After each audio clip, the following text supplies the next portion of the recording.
up, Daddy Gang? It is your founding father, Alex Cooper, with Call Her Daddy.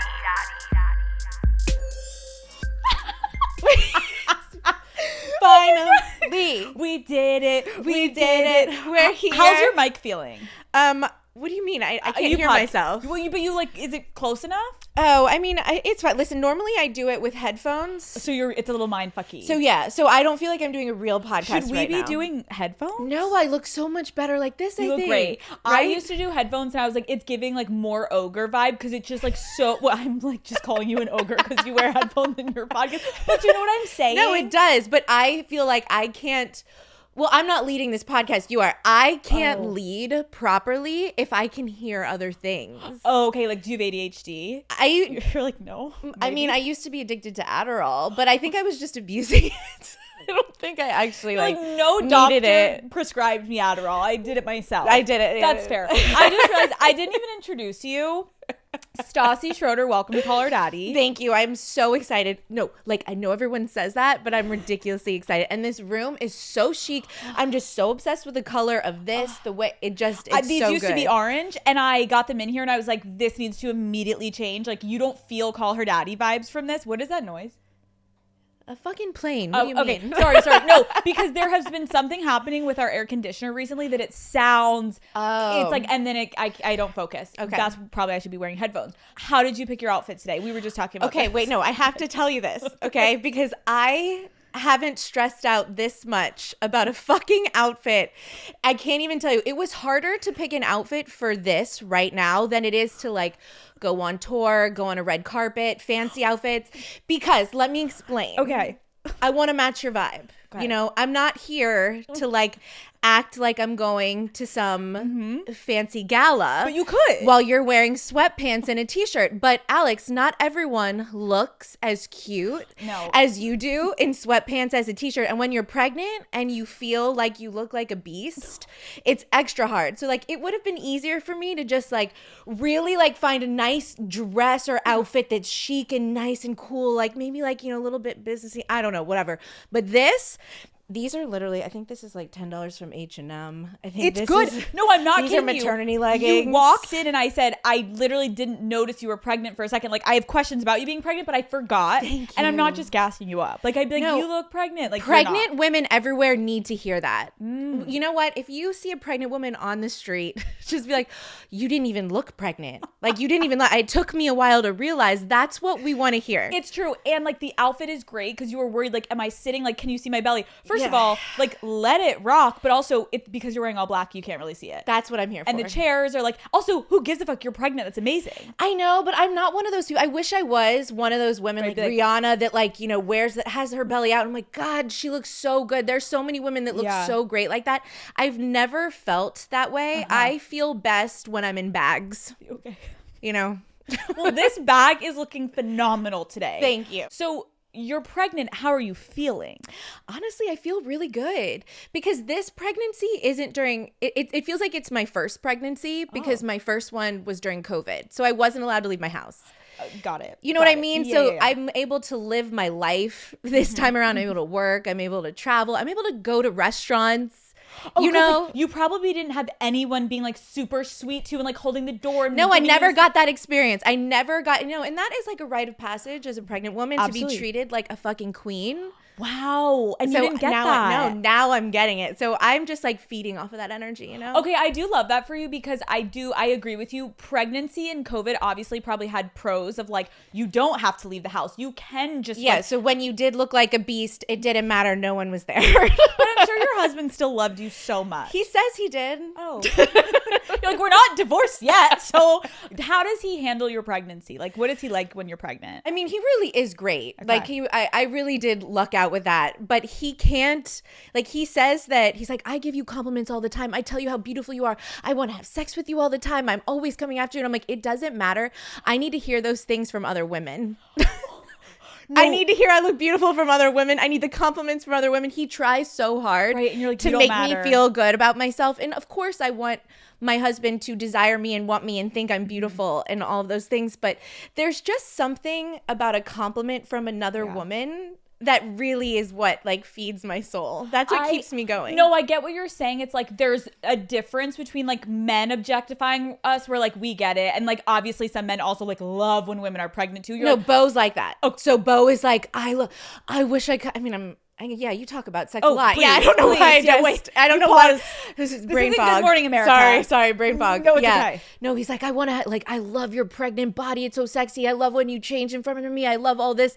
And I just feel gross. So I'm just like, no. I mean, thank God. Because imagine if he was somebody who didn't like a pregnant body. That is actually something I've thought about. I've heard women say like he really just like wasn't into the pregnancy thing. And in my mind, I'm like, I don't know if I could be with a partner that doesn't at least fucking fake it. But I guess you could probably tell if they fake it. You totally would be like able Matt, to tell. like my partner, I'm not pregnant and I pray to God I can get pregnant. But like if I get pregnant, all he talks about is like, oh my God, like I don't know how I'm going to control myself. And I'm like, what? Like, yes, but see, at least you have that. So like it doesn't matter what side effect, like pregnancy side effects you have, like he will still be so into you.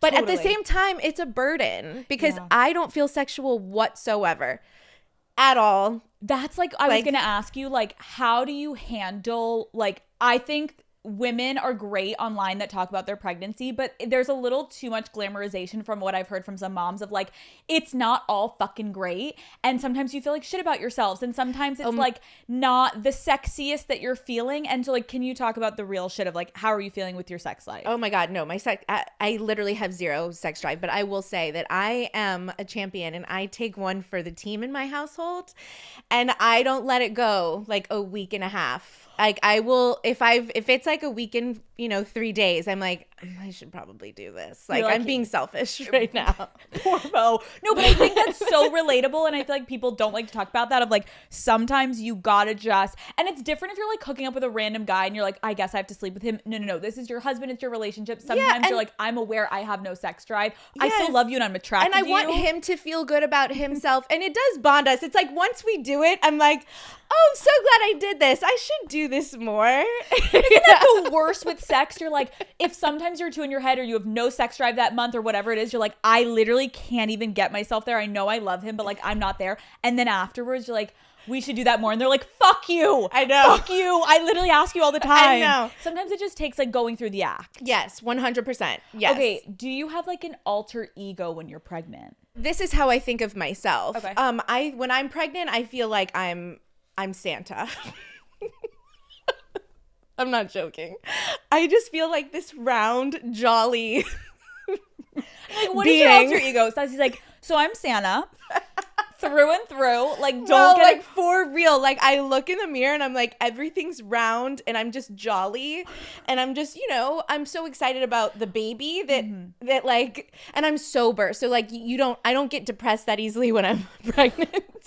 Right. You're not like having the up and down of like getting hammered one night, waking up, like regretting your life. Backing up, you are like the queen of OOTDs. Thank you. Like I remember literally like back in the day, like everyone would start hashtagging it, but you really like owned it. You're like, this is my motherfucking outfit of the day. Listen, like, I bought a national holiday. What a waste of money. Yeah. Honestly, that's so cringe. You actually bought it? You have to buy it. You don't just get to like own holidays for free, Alex. Like how much did it cost? Is this going to be embarrassing? It's so embarrassing. I think it was like $40,000. No, it's so embarrassing. And you guys, I would not do it again. Okay. I would never just throw away that money to have a holiday. But at the time I was like, oh, this is good branding. I was just in like business mode. My book was coming out. I'm like, I think that this is good branding. So it's like, I'm putting money into my career. That's how I felt. But no, I mean, hold on. What exactly? That feels like when people buy like a fucking star in the sky. Can't we all just honestly, point and be like, that one's mine? Thing. Like, what day is it? It's June 30th. Okay. And it's not like on all of our calendars. Like Apple didn't upload. Like, so how do we even know you own it? Like, what was the point of buying well, it? so Couldn't can I tell you something? Okay. That like you own it for a year and I didn't know that. And so the next year came around and they were like, all right, you got to pay for it again. Or like the dues. I think it was just the same amount of money. I'm like, you're out of your fucking mind. This is a lifetime commitment that you think I'm going to spend this every year. So now technically I think on the list, if you were to like search the list, my name isn't even up there anymore. But everyone on Instagram It's already been hashtagged and all of that. But do you really think you had to buy it? They thought I would. Like, honestly, Alex, I like $40,000. I'm so embarrassed. No, I think it actually, I don't care if people come for me because like I deserve to be come for. I agree, but I think it also gives though a little bit of credit to like you really were committed. And like you are to the OOTD. I also just can't believe it was $40,000 for a year. Yeah, no, a year. Maybe not the best business decision. No, but I respect it. No, you loved it. You know who I respect? The people who came up with this business. I was the people who are like, you know what? I'm gonna own a national social media calendar. How does one get the authority? And were you just like little miss like Googling like how do I get my own day? And like I think I asked like my agents or my publicist and I was like, how do I find my own holiday? And they were I want one. Okay, well, this does give you credibility. Why? I don't know. I just feel like that gives you some type of credibility. Like in the fashion world, like you're giving, like you're dedicated. First of all, the fashion world, they don't say OOTD. No, you're right. You so are. Like, I just literally ostracized myself from the fashion Right, you're like world never even more. getting invited to anything 100%. fashion. But you like fashion. I love it, yeah. Okay. What clothing staple did you used to wear that you would not be caught dead in now? Like, what's something that you were like, oh, I fucking love this shit. Now you're like, huh? Statement necklaces. I rode so hard for statement necklaces. I remember that. But you know what? They will come back again. Not in the way that I wore them before. Mm-hmm. But I mean, like, they weighed me down. Like, they were battle, like, to wear into battle. Like, the plates of armor. Like, it's insane if you look back on, like, Vanderpump Rules interviews. I'm like, how huge did I think that like looked, your whole chest that was the outfit. But it will come back. That's what, like, I was gonna ask you, like, what's a trend that you're like so not into? But I don't really care about trends because I'm like, it always comes back. Yeah, it's not an actual trend. It's like, this is fashion and it's just what's in, what's not, sure, but like it's gonna come back. It does. It always comes back. Yeah. And you know, now I'm to the point, God, I love Gen Z. I really do. I really appreciate them because they have this like anything goes mentality about fashion and clothing that I just really fucking love because I feel like while they do follow trends, they don't. At the same time, it's kind of like just express yourself and wear what you feel comfortable in and what you like. And I've found what looks I like. I agree. Whether they're dated or not, I kind of don't care. And Gen Z gave me permission. So you know what? I agree with that because I feel like back in the day when I was growing up, if you didn't have like the double popped Abercrombie polo with like the lace pulled and like the denim skirt and the leggings and you're a loser. Who you were you? Nobody. Exactly. You were a loser. You weren't in the in crowd. And so like I remember begging my mom, like, I know this is so expensive, but like this is literally for my social equity. Like I'm not going to be respected on dress down days if I can't wear this. 100%. No one actually cares that much anymore. No one cares. You can get away with so much. And like, what a glorious time to live in. You're right. And everyone loves a dupe. Like everyone's like down for like, if it's real, actually people are like, that's like nasty. Yeah. Like why are you spending money? Yeah. Like why are you buying national holidays? Like that's giving the same energy. Wait, can I just say this? Yeah. Okay. Yeah. So when you were in Milan, you were there for Prada, right? Yes. I was just talking to my hair and makeup person about this. I was like, Alex and Prada is such a good like mix and vibe and relationship. You are such a good Prada girly. So like I hope that like keeps going. That keeps going and just like builds into just like something bigger because that was like I would not have thought that. Me either. Until I saw your photo. Me either, Stassi. Well, because I just see you just being casual and everything. But then I saw you in your looks and I'm like, yes. I really appreciate that because I will say I was nervous because I too never envisioned like what fashion house would I like jive with the most. Yeah. And when I found the Prada moment, it felt so me and I actually felt so comfortable and confident, which like I never fucking going into these type of events feel confident because I'm like, I'm a poser. Like I don't wear this shit all the time. Yeah. But now Prada, I've started to like buy my own shit from Prada and be like, I actually feel like if I'm dressing up, Prada feels right for me. No, it does. So I appreciate that. It really fit well. I loved it. This is like a really random fact that I learned on Selling Sunset, and I don't know if it's true for every woman, so I need to ask you this. Okay. On Selling Sunset, there was a woman that's pregnant, and it was her first time being pregnant. Right. And she was asking advice from other moms, and the other mom was like, oh, by the way, girl, like, yeah, you can't shave your V after like a certain amount of time. No, I can't see. I go rogue. No, literally, like this morning, I guess. You just guess. I literally feel around, and I'm like, So okay. okay, that's good to know. So like you actually can't see it, but then that woman was like, so I just didn't touch it. I think it'd be way too itchy for me. And then she was like, or have your man do it. Oh, no, I wouldn't. I don't trust I don't trust him with a razor. That just does not sound enjoyable. No, you can't see at a certain point. You just have to feel for it. Yeah, I can't grow it out. It's way too itchy. Right, because that's what I was thinking. Like, at least if you can't see your vagina over the belly, you're at least going to go rogue, but like you're not getting it completely bald. You're just getting it down to a place where you're comfortable that you're not itchy. I mean, I try to get it, but I try to do as well. And you're just like, you can't see shit. I can't see shit. I mean, we've done it for so long that like, that's true. It's like muscle memory. No, that's true. I do have a lot of women that still write in that are like, can you like give us a tutorial on like how to shave? And I'm like, girls, like, let's Wait, not. It's like really easy. Like this show, you can come here for a lot of things, but like I feel like you can like look it up somewhere, and like we don't need to go that into. Okay, and if like you're pregnant doing it, like someone that's not pregnant and you can see that shit, like just take your time. No excuse. Yeah. Okay. You have written 2 New York Times bestsellers. Mm-hmm. Congratulations, you little brainiac over there. It is really exciting. When I hear other people say it, I'm like, God, like, we all suffer from imposter syndrome. I feel like all of us. Yeah. We all do. 'Cause it's like, well, I wouldn't have that if I wasn't on the show and blah, blah, blah. And I wouldn't have that if this didn't happen. But like, no, that's really fucking cool. Yeah. It is really cool. And I think it's also amazing that you've done 2 now. Well, I'm working on my 3rd right now. Yeah. Wait, how long does it take you to write a book? A long time. I worked on the proposal 6 months.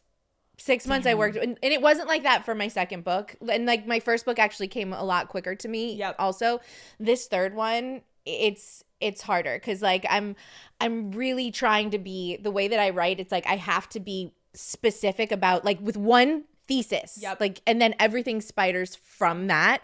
And I'm just like struggling. I was struggling a little bit with what that was. So it took me a really long time just to do the proposal. Well, yeah. I was going to say, like, I think there's so many people in Hollywood that have like that one book and they're like, peace out. I just wanted to say I wrote a book. Clearly you like really like doing this. Oh no, I love it. And that's why I started like for the first one, I was like, I want it to be a handbook so that if I wanted to keep going, the theme could change. So it's always still like a basic bitch handbook to something. It's just depending on what's going on in my life. It's such a good idea, and so I want to play a game. Okay. Support for Call Her Daddy comes from Google Pixel. All right, Daddy Gang, let me set the scene. You are on a girls' trip. Everyone's dressed up. It's the perfect golden hour lighting, and somehow it is impossible to get a group photo where everyone looks good. One person's blinking, another hates their angle, and of course, the one where you look amazing is the one your friends hate. That's where Google Pixel 10's camera comes in. This thing is wild. It has auto best take that automatically finds and combines similar photos into one where everyone looks great. So all those blinks and lookaways are replaced with picture perfect smiles. And you know how you always take great photos of your friends, but they can't seem to take a decent pic of you?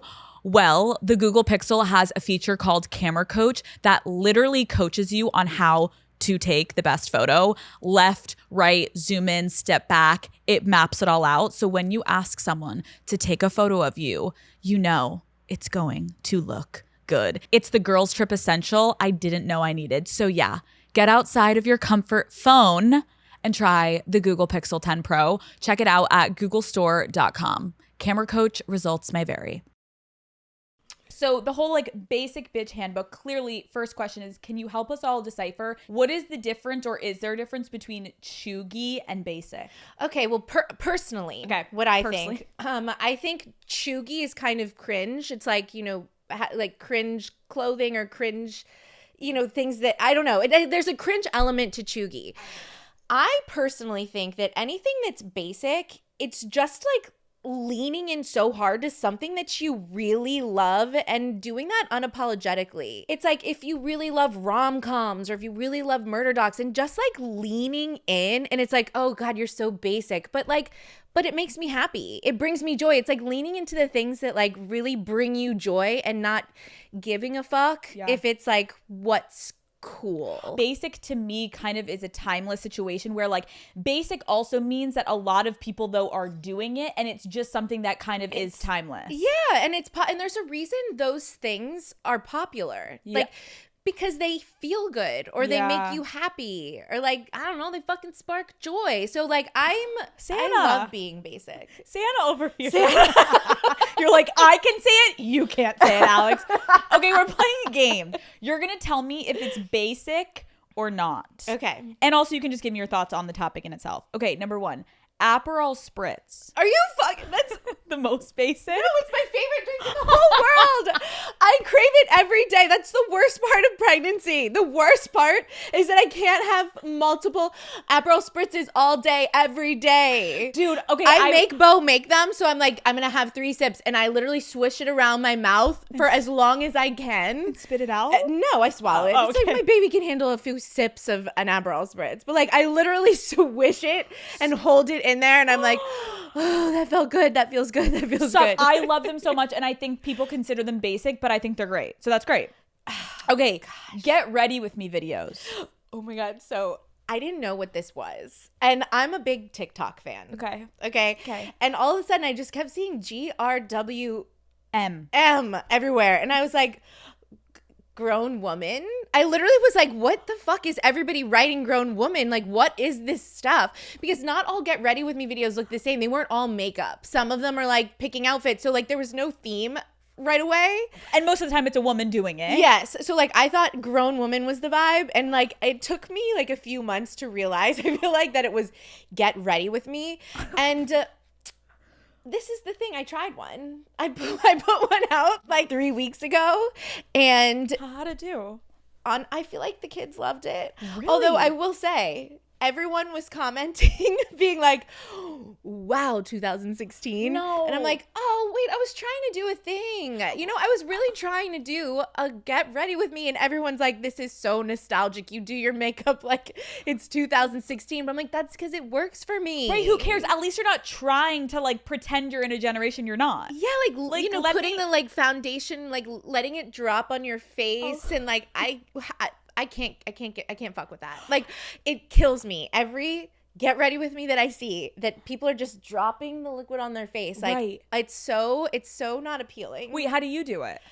I don't do Are you it like. telling me you drop it on your No, face? I don't. I'm just interested. Like, how do you do it? Okay, well, I take my foundation and I have a tin and like I pour some out, and then I in your hand? No, on a tin. Oh, tin. And then I use a brush or a sponge and like a normal fucking person, and then do the damn thing. Do you think they're on to something that we don't know though? No. I don't either. I think they're bored.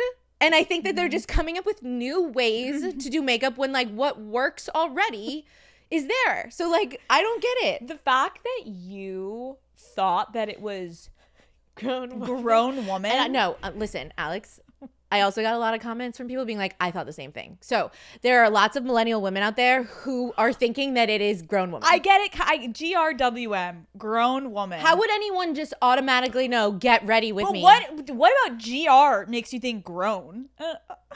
Good point. I like it. I think it's funnier. I think we should start leaning in and be like, grown woman video coming right at ya. Okay, Tom. Basic? Not basic. You know what I'm gonna say, but I think it's basic. But like I love things that are basic. But like you can't get any more basic than like the representation of Vanderpump Rules in bar form. True. Do you go there? I don't really, because I'm asking for attention if I go there. Do you know what I mean? Like I really love it, and I'll go there if it's someone's birthday, so I'm going for someone's. You know what I mean? But if I go there, everyone's gonna take photos, and I'm like. No, I'm not. You're not in it. Yeah. I get it. Ozempic. Oh my God. Wait, so like, I really want to try it when I give birth. You're like, I want to go on it now, but I am pregnant, so I'm going to wait. No. The amount of times I've researched this being like, I mean, I think it's safe and healthy. Like, I think it's good for you. It's like taking vitamins. Stassi.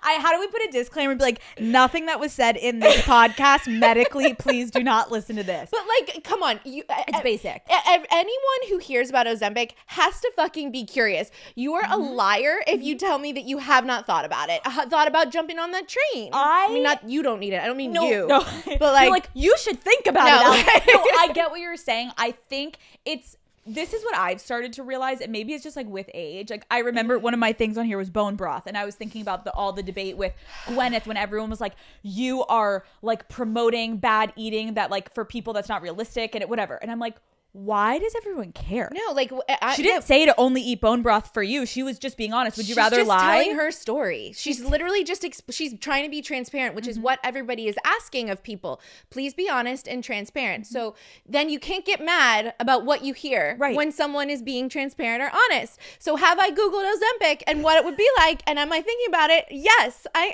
am, because you were just talking about bone broth. My first pregnancy, I ate bone broth for dinner for 6 fucking months after I gave birth. And I kind of don't feel like doing that again. I love that for you. I'm like, I don't want to. I want a quickie. I want an Ozempic. Yes. I'm an Ozempic girl, not a bone broth girl anymore.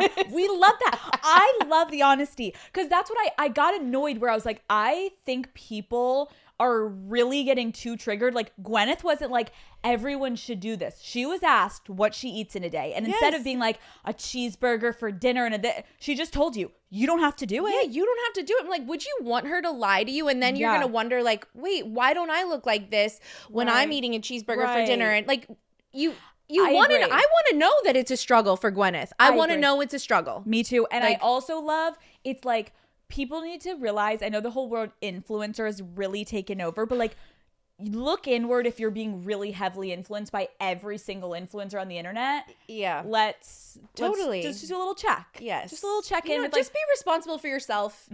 Be responsible for yourself. Okay, so Ozempic. Okay, so she's going to go on Ozempic. You're going to tell us how it goes. You'll go on it. Someone else doesn't have to. Exactly. Okay. Yeah. And then you're going to feel how you want to feel, and they can feel how they want to feel. While they're on the elliptical, you're going to look at me now. Do you think you'll be promoting it, that like you're on it, or you won't talk about it? I would like to think that I would be somebody that promotes it and talks about it, because again, I love when other people are transparent and honest, so I want to be that for other people. But like, God, people are really hard. On things like that. And it's like, do I feel like going through all of the hate that I'm going to get if I'm honest about it? Unfortunately, you're on Call Her Daddy right now saying you're going to do it. You know what would be the worst? If you actually don't go on Ozempic and you're like in the gym and they're like, that bitch is on Ozempic. You're like, no, guys, I totally probably just fucked myself. Right. No matter what, they're all either like, it's not working or it's working, and you could have been doing it like organically. Yeah. Okay, well, keep us updated. What do you think about manifesting? I'm so basic. You manifest? I manifest the shit out of life. I think I've naturally been manifesting my whole life, and just like not know, when we were growing up, manifesting wasn't a word that we like really, the way that we use it now. Totally. But I think that I've always just been that way, and I really do fucking ride so hard for manifesting, because I feel like what works with manifesting is like, you just envision that the things that you want are going to happen, and then you slowly start working towards those things, whether you realize it or not. True. And like, that is manifesting. It's like quite simple. That's true. Okay, give us an example. What's something like big you manifested and like boom, it happened? My whole entire life I wanted to live in a Spanish style home in the hills. Okay. And when it got to the point where I was looking at houses, like, it just so seamlessly happened. And I realized that like, wow, I had been like planning for this and working towards this, and I'd always just said it. And then I was like, I should have manifested bigger. I should have been like a $10 million house, Spanish style house in the Hollywood Hills. Like, why didn't I manifest a yard attached to that house? Like, fuck. I get what you're saying, but like, okay, so you had this vision and now it's come true. Yes, because then I saved the money in order, like I started like, or I would accept this job and put that money away to like start being like, this is going to happen for me, so I need to prepare for it when it does. So kind of like back in the days, they would just say like a dream you have. Yeah, but now Now we have like a better word that's like a little bit more like proactive. Basic as fuck. Basic as fuck. Okay, are you watching reality TV shows? Well, I just recently started watching Vanderpump Rules. Dude, were you not watching it? No. And then you had to catch up. And then once Scandal happened, I was like, I gotta catch up. I didn't catch up, but like I've seen like the last 3 episodes, so like I've been like I should probably I'm interested. I want to see that whole drama. I can't imagine how annoying it was for you because like how many people wanted to hear your take on it. No, you have no idea. In fact, like it's interesting that you say that you can see that you can see that would maybe be annoying. Like when it happened, like.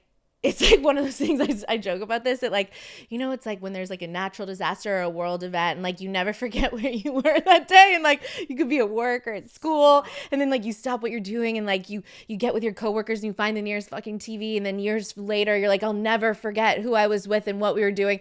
That's how I feel about fucking Scandival. Like truly. I can't imagine. Like what was your take? Well, at first I was just like, I don't think that this is real. But then I'm like, I start texting the people that I know, obviously.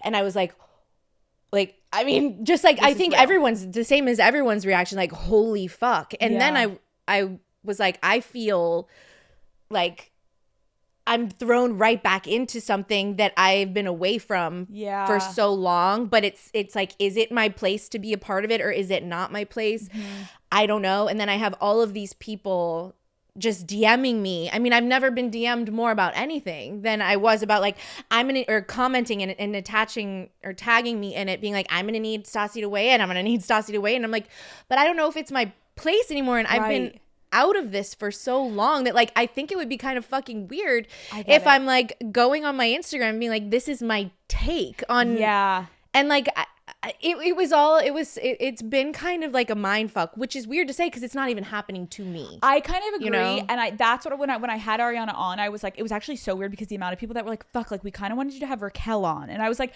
this is why I also hate the internet so much because whenever I have villains on the show, everyone's like, canceled. When I don't have them on, then they're pissed, but when I have them on, they're pissed, whatever. Yeah. But did you ever like Tom Sandoval? No. I mean, no, and he never liked me. And that's the thing. You know, I will say this. Not being on this last season, it's like my talents were wasted. Because I could have, you know, this was when I could have really just like given it to him and been like, I've always knew. Right. There's got to be something that everyone is seeing in him. But like I feel like has always been a slime ball. Well, that's interesting that you say that just because I felt like he was always so beloved. And so, and I would say to my producers, I'm like, when is he going to get the edit that like I feel like the rest of us see? Like, why does he keep like getting away with being just this dude who just wants to like give people things and help people out, man, and like all of that? I'm like, that's not what I'm seeing. I'm seeing somebody who's constantly blaming others for things and dredging things up from the past and just deflecting constantly. Yeah. Like if like the rest of us look bad, then he looks good. And and I've always felt that way. And so the fact that I'm not on it this season, it's like fuck, you know? Yeah. Do you miss reality TV? I miss reality TV at times. Like I loved filming. I love like it was like all my 20s were spent doing that. And you know, I love the camaraderie of it, and I loved all my producers and the team and like it's fun. Right. It's really fun. But you know, there's something about like being out of it for so long and I watched that like the success of a show is like directly tied to how badly the cast hurts each other. Yeah. And that like feels weird. I agree. It's like, I think that's something that we're struggling with now is like watching it because there is social media.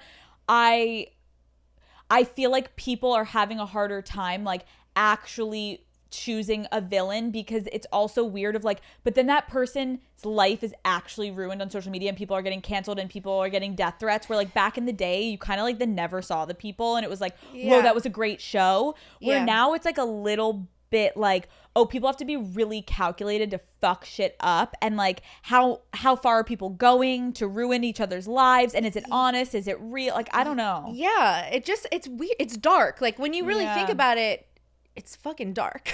Right, like I feel like I think you have a good life now outside of it, and it's almost better to be nostalgic for it than be still in it and like look what's happening right now. No, I think so too, because I think, you know, obviously I get asked all the time, like, would you go back to reality TV? Would you go back to Vanderpump Rules, all that stuff? And I'm like, you know, there might come a time when I'm like, oh, this makes sense. This type of reality TV, this makes sense for me, or whatever. And this is a reflection on what really my life is like. Yeah. You know, it might be a little more boring than what you're used to seeing. Right. But it's at least a little bit more authentic, where you're not having to like really create that character again. Yeah. But like, I don't think I'd want to put my family in a position to be in something where, like, again, the success is tied to like how much you can hurt each other. Yeah. And like, it's not like a healthy place to be. Like, it's not good on relationships. Right. You can be in the strongest relationship. And I mean, if you think about it, it's like Vanderpump Rules is like, who's betraying who's cheating on who's being shady. And like, sometimes they, you know, things are invented that like never even happened. Yep. And so to put that stress on a relationship, and then if you have children on top of that, I'm just not sure that that's like the healthiest thing for me. But I do miss it. No, I do. I get it. Like, it's almost like reality TV to a certain age should be appropriate, because your life is toxic and chaotic. Like season 1, it was like you were so like in the best way unhinged and like saying shit. But like, I was like that with my boyfriends when I was in my early 20s. Then I think when you get to a certain age, it's like you're just fucking your life up for camera. Yes. Yeah. Hidden Valley Ranch is America's #1 ranch. Boom. Okay.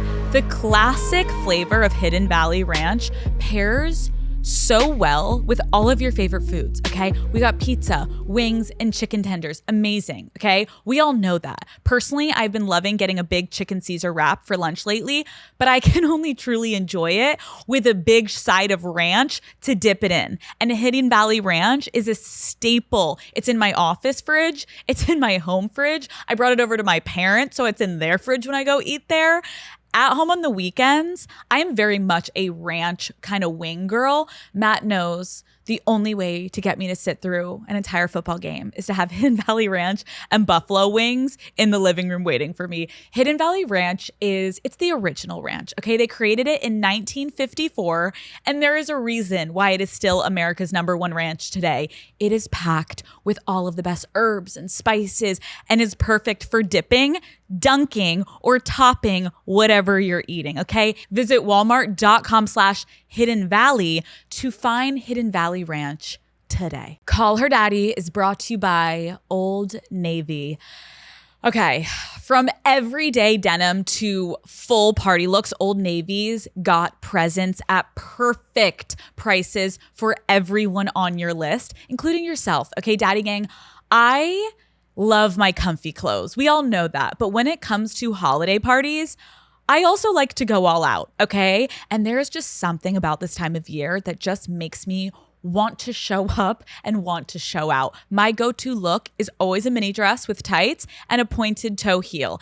And if dressing up is your vibe, you're gonna have to check out the Occasion Old Navy Special Occasion Collection. Boom, boom, boom. If you're more of a jeans girl though, okay, they also have so many cute styles to get you through the party season. They got straight, barrel, loose, and even embellished denim, okay? A good jean always goes great with a boot or a little chunky sneaker, okay? That's my vibe. When you are looking for that final touch, Old Navy also just launched a new collection of, get ready for this, handbags in trending silhouettes with made to last materials. Old Navy, thank you. Thank you. Starting at literally $29.99. They make great gifts, even if that gift happens to be for you, aka what I'm going to be doing. I'm like, oh my God, this looks so cute for me, okay? I just bought myself a pair of the loose jeans also, and they have the literal perfect fit. So shop in store or online at oldnavy.com. Who are you friends with still from the cast? Well, Katie's one of my best friends in the whole world. She's Hartford's godmother, and she was my maid of honor, and I'm still really close with Lala. Okay. And honestly, the producers, like I hang out with the producers more than most people. Like, they're some of my closest friends. Really? Yeah, so it's so weird to like be hanging out with them, and we kind of don't talk about it that much. Yeah. You know what I mean? Like the show part of it. But now that like Scandal's happened, we talk about it a lot more, I guess. How do you feel about how much hate Tom is getting online? I mean, obviously I've been in a position where I've received so much hate before, and like that's I don't like where we're at, like in society, where like that's how we punish people. It's like it's like emotionally beheading people. Yeah. You know what I mean? And who's to decide what the punishment should be? Like who makes someone the authority on that? Right. Like what makes this person on their computer the authority on what they think is enough hate for him to receive? Right. I don't get down with that. Like I don't like it. Like, do I like Tom Sandoval? No. Do I think what he did is disgusting and like fuck him? But like, see, now I feel like I'm even adding to it, like the online vitriol. But there's a level of like, if you're being asked about it, you can talk about it, and I think everyone with their friends can talk about it. But I do think there's like a level of we're just as bad of like people that are going out of their way to comment on his photos or something and be like, go fucking kill yourself, you're so disgusting. It's like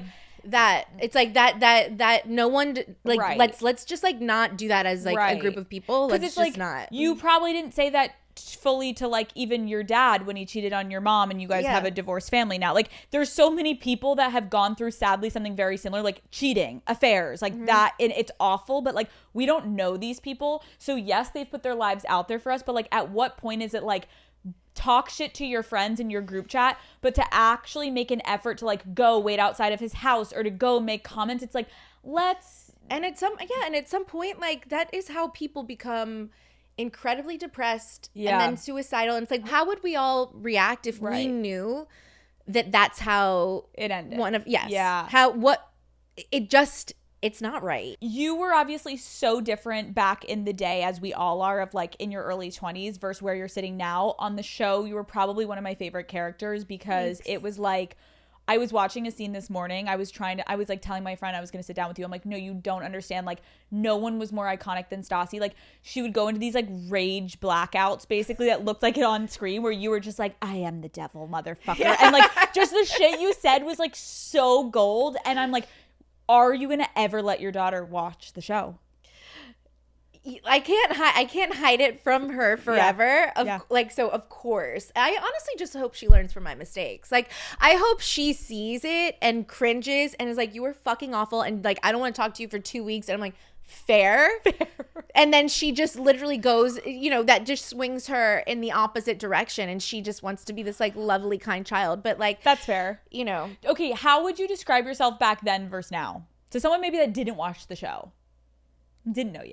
Oh my God. I mean, oh my God. I think so incredibly selfish. Like, I still have selfish tendencies. Like, 100%, that's always going to be a personality trait. Sorry, it is. But like, I really truly thought the world revolved around me. I thought that everything that I was going through mattered to everyone. I just felt like what I had to say was so important.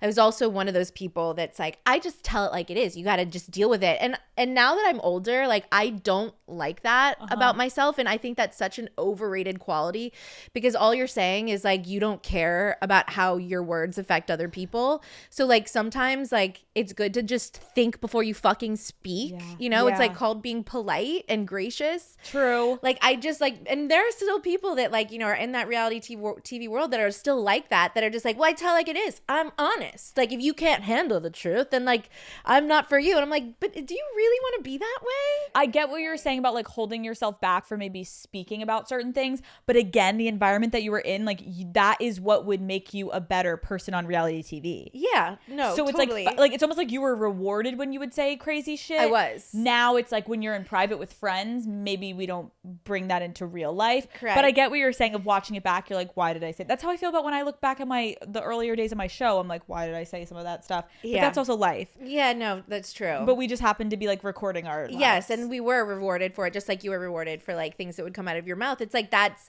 how we're paid to be to say crazy shit. Yes. What do you miss most about being in your 20s? Being selfish. Leaning into it, and like not knowing that it was wrong. Right. Like the delusion. It's the delusion. It's like the not knowing any better and just really living for myself. But at the same time, it's like I am such a happier person not living for myself. Yeah. Like as like fun as it all was to be reckless and selfish, like I am so much more at peace and such a happier person. Yeah. Now that I'm not like that. I get what you're saying. Like I was thinking about that as I wrote that question today. I was thinking like, okay, I am 28, but I almost feel like I'm already 30. And I am like my earlier stages of my 20s. I feel like I thought I was having so much fun in the toxic relationships and going out and drinking, getting fucked up and blacking out and like jokingly waking up and having all my friends in the room be like, I just ruined my life. And that's also like life. But there is some different level of peace you feel once you get over that hump where like, I don't wake up with that anxiety of like, what did I say to that person? Like, was I like mean? Like, did I fuck up? Like, did I do something? Like, I don't know. It's like calmer. It's like nicer. It is. I mean, there's like a reason that like, you know, elderly people are like, my idea of fun is like staying in like watching like Downton Abbey. It's like because our preferences change as we age. True. And like, I agree with that. Staying in and watching Downton Abbey is like the most fun you can have. Do you often hang out with elderly folks? Like I should, honestly. I should find myself a pack of elderly friends. I was gonna say like come over one night and there's like 7 people that you just like went and picked up from the elderly home. I mean, like, I'm always down for granny vibes. I do love granny vibes too. What do you love most about being in your 30s? In my 30s. Oh my gosh. I think that I've learned that like the power of saying no to things and not caring about like, well, is someone gonna be mad at me if I'm not going to what they just asked me to do? Or if I say no to like a FaceTime or like I don't respond to a text message. Yeah. Like I've prioritized as much as like it's funny that I'm saying this because it sounds like I'm being selfish, but I've just prioritized my happiness and well-being, and I know how to do that and not worry about well is so-and-so gonna be mad at me if I say no. Like I'm allowed to say no. Yeah, you are. I love that too, because there's like, I get what you're saying. It sounds selfish, but there's a different level of maturity of like a freedom that you get instead of feeling like, oh my God, but it has to be calculated. If I don't text them, it's because I'm like being mean. This is actually, I'm not being mean. There's just things that I don't want to do. I'm just kind of busy and I don't want to do that. Or like, I'd like to stay home with my daughter tonight. Like I just like, it's not for me. And honestly, I don't even owe an explanation. No. No is all I have to say. What's the difference between Stassi hammered in her 20s versus Stassi hammered in her 30s? Oh my God, I miss being hammered. I know. How much longer? I'm due the beginning of September. That's a while. It's like 3 fucking months. You got this. Ew. You got this. Well, I would fully black out in my 20s. Like I wouldn't remember things and I wouldn't remember what I texted. I wouldn't remember what I said. It was super emotional. Now, because I have a kid, I'm not allowed. Right. I can't. It's unfortunate, but I can't let it get too far. So like I honestly feel like I don't have that much of like a personality shift when I drink. Does that make me an alcoholic? Maybe, but I feel like I'm kind of the same as I am right now. No, that's good. That's good. Okay, I love that. It's just like you're just having a little bit better time. Yeah, like I'm just having a better time. That's what it is. I'm just having a better time in my 30s because like I'm not getting obliterated. Right, you're not getting full blackout. That's fair. Speaking of being drunk, you talk a lot about dark passengering, and I think a lot of my fans may not have any idea, like, what does that mean? Like, can you explain what that means? Yeah, 100% I can. Are you looking for a new statement fragrance? Yves Saint Laurent's iconic Liebe collection is everything you've been looking for to feel your most confident. You may see me in no makeup and sweats most days, but I never ever skip perfume, okay? It is always the last step before I walk out the door, and it stays in my bag no matter what I'm wearing, because if I smell good, I feel good. Daddy gang, I do not gatekeep here. When someone asks me what I'm wearing, I always tell them it's from Yves Saint Laurent's Liebe collection, especially for all of my vanilla girlies. YSL's new limited edition Liebe Vanille Couture is on another level. It is warm, bold, has a little bit of sweet with rich vanilla caviar, rum liqueur, absolute lavender, and orange blossom. Of course, the original Liebe Eau de Parfum also never misses. It's made with lavender and orange blossom and gives that kind of warm floral vibe that works for every day. Personally, I have been rotating both. I love a little spritz of the Vanille Couture. A good scent changes everything. Shop now at Sephora. Call Her Daddy is brought to you by Uber Eats. Okay, Daddy Gang, we all know Uber Eats has the best selection of local restaurants, but did you know they also eat when it comes to a whole range of delivery services? Now, that might be a lot to take in, so let's break it down, okay? Uber Eats isn't just for locked-in salad bowl lunches or pre-gaming with Ty. When you can't make it to the store, you can just get about anything you need delivered straight to your door with Uber Eats. Right now, you could be checking off your whole shopping list, okay? Of course, I'm locked in on Uber Eats when it comes to getting my lunchtime sandwiches or a good delicious meal after work. But say I need a little cocktail at the end of the day. Uber Eats is my go-to spot to get all of the ingredients I need sent to my door.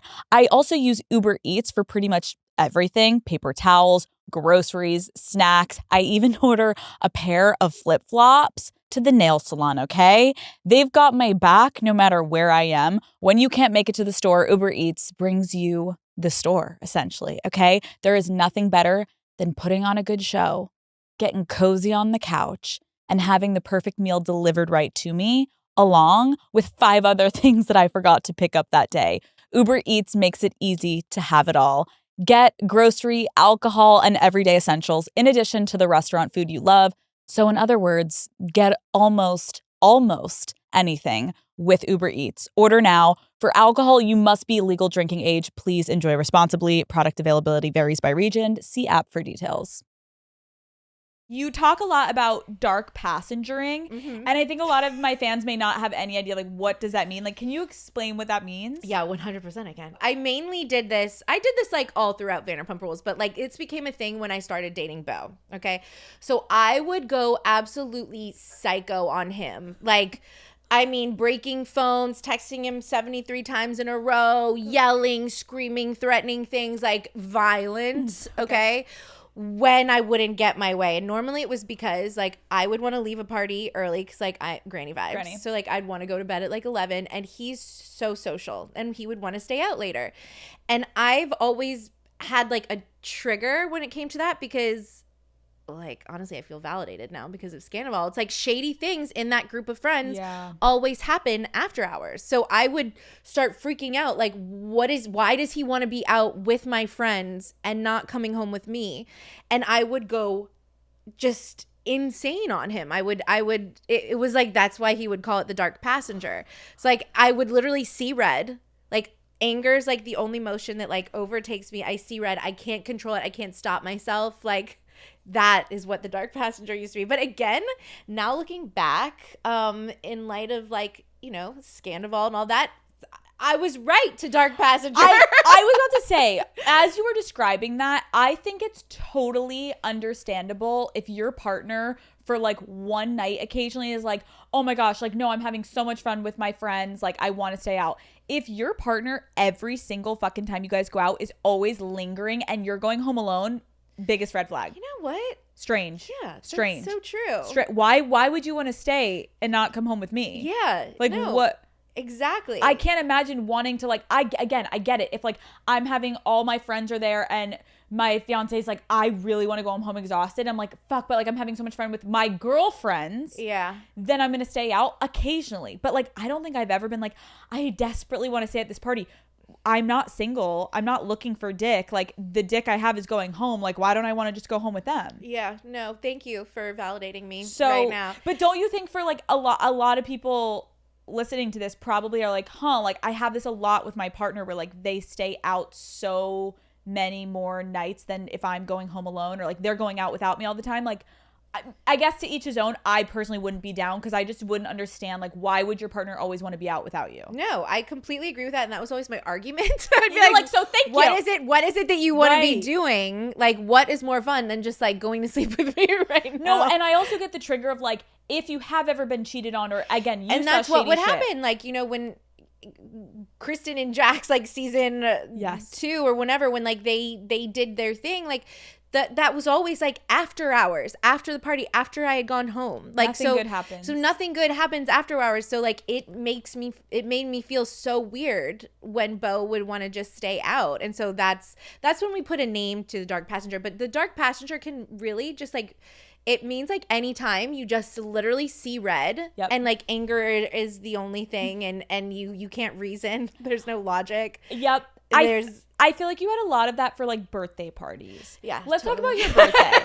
Because I want to relate to you here and I can't, and I want to hear your explanation of like what your birthday means to you. Oh my God, I'm going to disappoint you so much right now. Why? Okay. So the first few years of Vanderpump Rules, like 100%, I was a birthday beast. Yep. Okay. I was so obsessed with my birthday. I have no idea where it came from. You know what? I blame the fact that I am a summer like baby. Me and too. so like I never got to like really have birthday parties. Fair. Like where all the people could come. So like I like made it a much bigger deal as an adult or something.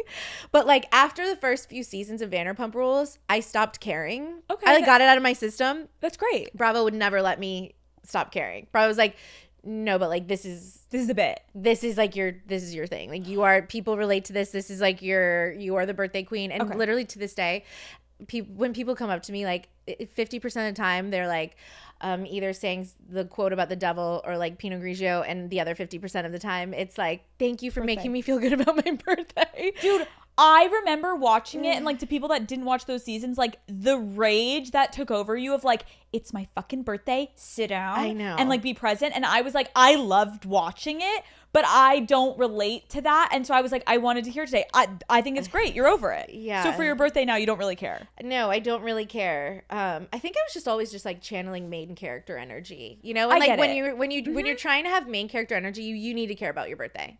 Main characters Absolutely. care about their birthdays. It's a whole month. It's a whole thing. Yeah. And I think like that actually for reality TV worked. I think on Instagram, it's annoying as fuck when it's like, totally is like my birthday month. we got to stop. 10 days for my birthday. I'm like, no one gives a fuck. It's not countdown. Like No one cares. No one cares. No one Yes. cares. Okay, we relate on that now. Okay. Do you secretly miss a little bit of drama in your life now that you don't have reality TV? Yeah, sometimes. Yeah. I know. I say this to Beau a lot, actually. I'm like, you know what? We should get in a fight, and I should dark passenger, because it would just like make me feel so passionate. That would probably make me horny. I get what you're saying. Like a little bit.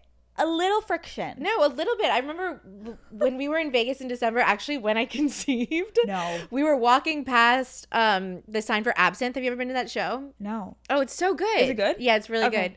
And I was like, oh my God, Beau, remember the last time we saw Absinthe? Like I full-blown dark passengered on you. And I was like, we should do that. That'll help us make a baby.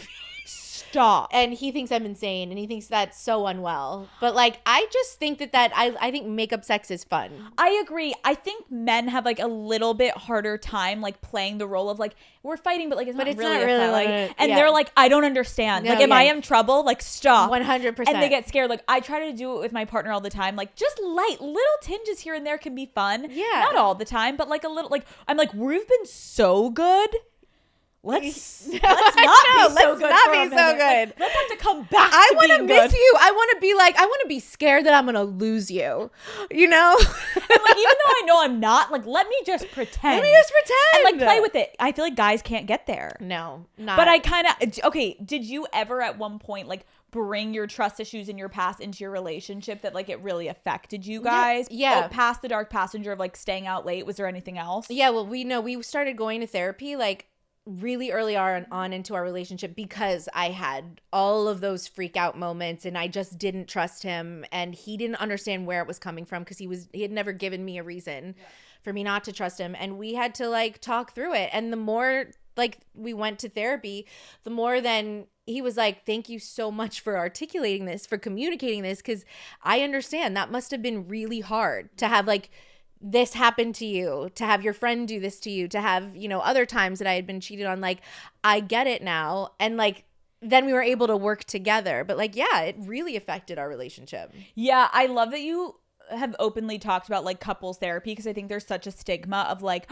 what's wrong with your relationship? And it's like, why is everyone shouldn't have to be going this early? Right. Like, why? Because that's when the relationship's like, it's make or break, honestly. And you're coming into the relationship with all your separate baggage. So might as well get it like worked out right away. I agree. Okay, your relationship, you've talked kind of about how like you have very different sex drives with Beau and everything.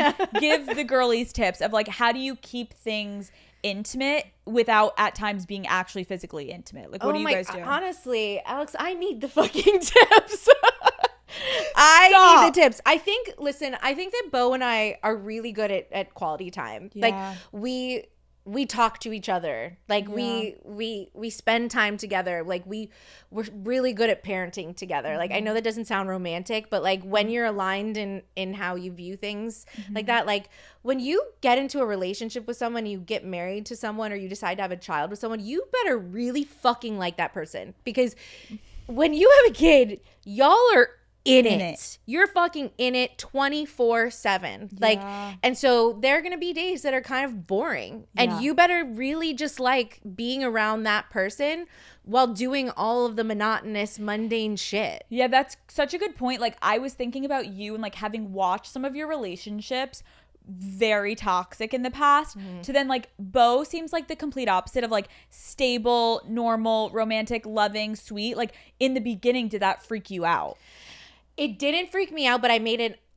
What I did with him is like I made a choice. Like I was aware of the fact that I was changing my habits. Like everyone that I've dated in the past, it was kind of all the same, like exciting and like passionate right from the beginning, like just feeling like, you know, that feeling, which like ends up being toxic, honestly. 100%. And so Beau was kind of everything different. You know what I mean? He was different than anything that I had dated before. And I went about it, both of us did, really slowly. And we casually dated, and we dated other people, and we just really got to know each other. Yeah. And I think that that's like what made this relationship so solid, is that like we trusted each other. There was like constant communication, constant like getting to know each other. But it didn't, no, nothing about him scared me, because I knew that I was doing everything different. Yeah. I kind of also had, I mean, I think a lot of people do. You have those like toxic relationships. But I think at some point people always write in asking like, when will I be ready to like not, how will I know when to not go for the toxic? You just kind of know. You know when you're done. Yeah, you totally like, there's a feeling of like, I don't want to deal with it anymore. And I think that there's like something like really overrated about the like love at first sight thing. I still have friends that like, you know, are single and will ask me like, well, what should I do? I'm like, well, you write someone off if you don't feel that in love, feeling that excitement right away. But like, that's kind of overrated. And like, we don't know people right away. So so how real is that feeling? Right. It's like there's a difference between going on a first date and actually like vibing and being like, there's definitely something here. Yeah, but obviously you have to have attraction and you have to vibe. Yes, but the feeling of like the butterflies, but also like anxious and like he's not texting and like waiting and like playing the games and like being so calculated and like blah, like that shouldn't be happening, because that's like unhealthy. Yeah. Like that's not enjoyable. Exactly. But I think when you are doing that for so long, you can get into this rhythm of then normal feels boring. Yeah. And I think it's like, I got to a point where I'm like, actually toxic became so boring to me. I completely fucking agree. Toxic is boring. It's boring because it's so transparent of like, and then we're gonna fight, and then he's not gonna text me, and then I'm gonna not text him, and then we're gonna get in a fight, and then we're gonna have this crazy sex, and then I'm gonna feel insecure, and then like, and then it's just like this, and you're never able to be like, I feel really happy today on this nice Wednesday. Like, I know. You don't have that. Yes. And that just, I get it. I won't say to anyone in their early 20s or in their teens right now, like, you got to go through it. Yeah, you do have to go through it. And honestly, like, it is fun to go through it once or twice. Totally. But it would just be nice, like, if you start to feel like you're getting fed up with it, you have to also change your ways. Yes. Like, that's just, okay. How did you know Beau was the one? Because I could completely be myself. Honestly, like I felt like I never had to watch what I said or what I did, or I never felt insecure in that way. Like I felt like he loved everything about me, and but not just loved it, he would like champion it. Like he was so into just like me being a basic bitch. That's like so not a dude thing to do, to be like, yeah, you go with like your basic bitch self, you know? Like he was just like really accepting and a cheerleader. And I think that's what I realized, like I really want that for myself. Totally. No, that's so cute. Like obviously I only get to watch your life like slightly through Instagram, but you guys look like so happy. Thank you. And it's just like really cool to see, like, again, I literally sitting down with you, the best version of like a whole person I knew was from season 1, 2, and 3. And like watching those seasons, I loved that part of you, but it's also cool to sit down with you and like get to know you as like a mom and a partner, and like just I don't know, it's like you seem great. You seem like you like got it together. I know, I feel like I got it together. Like I think I do. I think so. Wait, so you're on tour. Yeah. And Kate went to one of your shows, my friend, and she was like, it is so crazy. Like she sells out everywhere. You are just like so personable and outgoing, and everyone loves you, and like all of your fans are amazing. And she was like, they're like the nicest girls in a room, just like loving life, being so happy to be there. Do you like touring? I love it. That was like the one thing when COVID happened that I was like, if I can do anything ever again, please let it be touring. Like I really love it. I just love the whole process of it. Not just like creatively putting together. It's like challenging. It's like fully challenging myself to do something that's so uncomfortable. Like putting together like a set. Like where it's like, I'm not a stand-up comedian, but like I have to be for a second. Of course. I have to act kind of, and then write something for myself, then deliver it and hope that people find it interesting. Right. And then put together segments and you know, I just love the creative process of it. And then I also like the whole traveling aspect of it, you know, like I love going to different places and seeing smaller towns and meeting people from different places and checking into hotels. I don't know. I love touring. I give you so much credit because I don't think people know how hard it is. It is fucking ridiculous how hard it is. How long is your show? An hour and a half. To have acts and yourself and everyone entertaining people for an hour and a half live. No, it's like when you think about it, like I'll always like when I'm watching everyone leave the theater, like I'm in my car and I'm like, all these people like spent their money to come here. Like they got babysitters, they took Ubers, like they came here. So like if I didn't deliver, like I'm letting them down. You know what I mean? It's not like they're at home flipping on a television show. It's like they went out of their way. Like, and I appreciate that so much that they put in that effort to come see me. So like the pressure is on. It's there. But do you get really nervous to go on stage now or no? There are when I know people in the audience. And so how many cities do you do? I think we're doing like 25, I think, but we're over halfway done. I think the hardest part, now I've realized this is, and when I do this again, I'll plan it differently, is I can't be gone like 6 days at a time.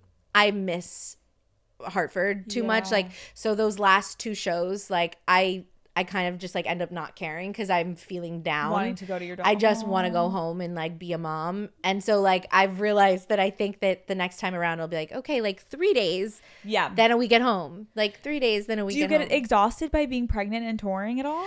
No. Okay, let me tell you something. This is going to sound extra alcoholic-y. Okay, it's okay. Because like I haven't sounded alcoholic-y enough this whole entire time. But I was way more low energy and tired the first 2 tours that I did before COVID because we would like drink and have fun. You know what I mean? Like we'd have like Bloody Marys on the plane and like drink rosé while we're getting ready and drink backstage and have Aperol Spritzes on stage. And I just felt tired because of that. Now I think I have the most energy out of everyone that I'm traveling with because I'm sober. Wait, no, I actually so get that. Like you would just keep drinking. I would do the same thing. Yeah, you just keep going. Oh, that's so smart. So now I'm sober, so I feel like I feel sharp. I feel just way more alert and with it and quicker. And yeah, sobriety really suits me. It's just not fun. Right. You're like, I know it's for the best for me, but like the minute I have my child, I'm back on my shit. 100%. I'm getting an Aperol Spritz brought to my fucking room right after I deliver. Oh no, Bo literally brought me, he made spicy margaritas in the hospital for me, and he's gonna do that again. The fact that you said you swish around an Aperol Spritz and just hold it there. Just hold it. I feel like that's what I'm gonna have to do if I ever get pregnant. Yeah, or like a really good red wine. Like I'll have a little bit of red wine every now and then. Like my doctor literally says it's fine to like have a few sips. Right, like right. Small, Everyone calm down. Half a glass, it's fine. Yeah. Like I'll leave it in my mouth Like literally it feels like for 3.5 minutes because the taste. I miss the taste. I get so it. much. What is like coming up in your life? So you're writing a book, you're having a kid. I actually love how I didn't even have to ask you. You're writing a book, you're having a kid, and you're on tour. Yes. You're kind of thriving. And I have 2 podcasts. So like, dude, how do you do 2 podcasts? I mean, when and go on tour. The other one's with Bo, so like it's easy for us to just like make time to do do it. So it feels it doesn't feel like it's as too much. Yeah, as it's much still work. A lot. Let's have you back on when you're hammers. I'm just kidding. But that would be so fun. Then we really can't air Let's it. get toasty. That would be fun to do one next time. We like actually get fucked up. Yeah, and like see what comes out of our mouths. No, Alex, this was like one of my favorite podcasts I've ever done. Was it fun? This was so fun. I'm so happy you came because I had an idea we would be vibing. I also feel like we never shut the fuck up. Do we have one breath of silence where we were like, I haven't even heard the room tone since we started. But I guess that's a good podcast, right? Yes. Or everyone's going to be like, you guys are so fucking annoying. Yeah, you guys are annoying. You guys keep talking over each other. I don't think we were talking over each other. No, we were 2 professionals. Yeah. We like right as you were finishing, I would pick up and it was like, I think we had a good time. No, this was I'm not joking. This was one of my favorite podcasts I've ever done. Like I really just had a really great time. I had a great time and I felt like I really could just relax and we had like a normal fun conversation that was just happened to be filmed for millions of people to watch. Yes. Woo! You were so fun. Thank you for coming on. Thank you. Stassi, this is great. Oh my God. You.